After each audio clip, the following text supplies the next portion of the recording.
আজকে আমি আওয়ামী লীগ সরকারকে বলি, পাকিস্তানের বিরুদ্ধে যেরকম মানুষ ভোটের অধিকারকে রক্ষা করার জন্য অস্ত্র ধারণ করেছিল, ঝাঁপিয়ে পড়ছিল, আজকে আপনি ভোটের অধিকার দিতে ব্যর্থ হয়েছেন। ভোটের অধিকার দিতে ব্যর্থ হয়েছেন। যেহেতু আপনিও ভোটের অধিকার দিতে ব্যর্থ হয়েছেন, এদেশের মানুষের যা কিছু আছে তা নিয়ে আপনার বিরুদ্ধে ঝাঁপিয়ে পড়বে, লড়াই করবে ইনশাআল্লাহ। আজকে আমরা কি দেখেছি? উগ্রবাদী হিন্দুরা এদেশের সাম্প্রদায়িক সম্প্রীতি নষ্ট করার জন্য চক্রান্ত করতেছে। আমি মনে করি এটাও মুদি ম্যাজিকের একটা অংশ বিশেষ। মুদি ম্যাজিক কি দেখাতে চেয়েছিল? যে এদেশের মুসলমানদের হত্যা করবে, মুসলমানরা তাদের বিরুদ্ধে ঝাঁপিয়ে পড়বে, ওরা নিজেরা মন্দিরের মধ্যে অগ্নিসংযোগ করবে, নাম দেবে মুসলমানদের, এখানে একটা সাম্প্রদায়িক দাঙ্গা সৃষ্টি করবে, ওরা ভোট কাটবে। কিন্তু আমরা খুব সচেতন আছি, আমরা মোদির ম্যাজিক বুঝে গিয়েছি এই হত্যাকাণ্ডের কারণটা কি। আমরা চুপচাপ দৃষ্টিভাবে সামনে অগ্রসর হচ্ছি। আমরা বিচার চাই।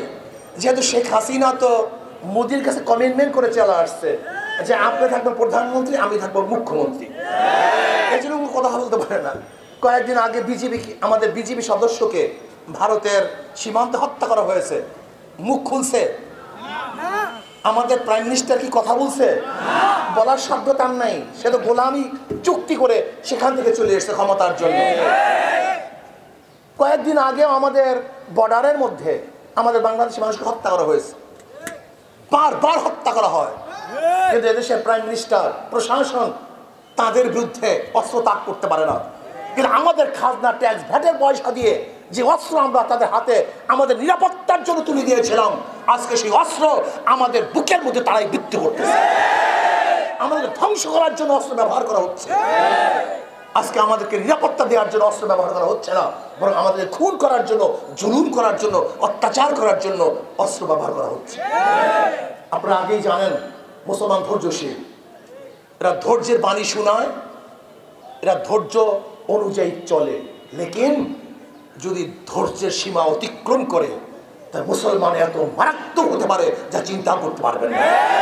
আপনারা জানেন, যদি আমরা গর্জে উঠি, আন্দোলন সংগ্রাম শুরু করি, রাস্তায় নেমে আসি, গোটা দুনিয়া করে পরাশক্তি এই জাতিকে রাস্তা থেকে উঠাতে পারে না।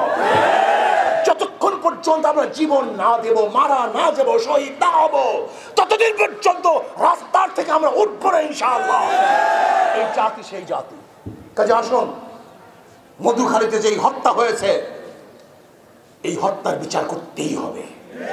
এই হত্যার বিচারের জন্য ইনশাআল্লাহ আমরা মাঠে আসি, থাকবো, যতদিন পর্যন্ত প্রত্যেকটা অবৈধ হত্যার বিচার না হবে ততদিন পর্যন্ত আন্দোলন সংগ্রাম চলতেই থাকবে, চলবে ইনশাআল্লাহ।